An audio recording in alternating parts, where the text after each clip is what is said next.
ನೀವು ಎಳ್ಳು ಬೆಲ್ಲ ಮಾಡಬೇಕು ಅಂದರೆ ಕೊಬ್ಬರಿನ ಒಂದು 2 ಅವರ್ಸು ನೀಟಾಗಿ ಒಂದು ಒದ್ದೆ ಬಟ್ಟೆಯಲ್ಲಿ ಸುತ್ತಿ ಇಟ್ಬಿಟ್ಟು ಆಮೇಲೆ ಮೇಲಿಂದೆಲ್ಲ ತುರಿದ್ರೆ ಸುಲಭವಾಗಿ ನಿಮ್ಮ ಕಪ್ಪಿಂದೆಲ್ಲ ಬಂದ್ಬಿಡುತ್ತೆ. ನೋಡಿ 2 ಅವರ್ಸ್ ಆದಮೇಲೆ ಎಷ್ಟು ಸುಲಭವಾಗಿ ತುರಿಯೋಕ್ಕೆ ಬಂತು. ಈಗ ಅದನ್ನು ಹಚ್ಚಿದ್ರೆ ಬೇಗ ನಮಗೆ ಹಚ್ಚಕ್ಕೆ ಸುಲಭ ಆಗುತ್ತೆ. ಈಗ ಸಣ್ಣಗೆ ಹಚ್ಚಿರೋ ಕೊಬ್ಬರಿ ಹಾಕೋತಾ ಇದ್ದೀನಿ, ಸಣ್ಣಗೆ ಹಚ್ಚಿರೋ ಬೆಲ್ಲ ಹಾಕೋತಾ ಇದ್ದೀನಿ. ಹುರ್ಗಡ್ಲೆ ಈ ಥರ ಉಂಡೆ ಕಾಳಾದರೂ ಆಗಲಿ ಹೋಳಾಗಿರೋದಾದರೂ ನೀವು ಯಾವ್ದು ಬೇಕೋ ನಿಮ್ಗೆ ಯಾವ್ದು ಇಷ್ಟ ಅದು ಹಾಕ್ಕೋಬೋದು.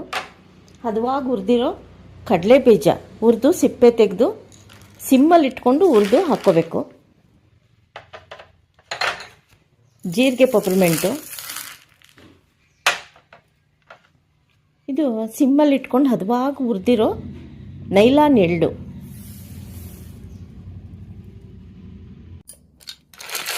ಎಲ್ಲ ಮಿಕ್ಸ್ ಮಾಡಿರೋ ಎಳ್ಳು ಬೆಲ್ಲ ಸಂಕ್ರಾಂತಿ ಹಬ್ಬದ ಸ್ಪೆಷಲ್ ಎಳ್ಳು ಬೆಲ್ಲ ರೆಡಿ.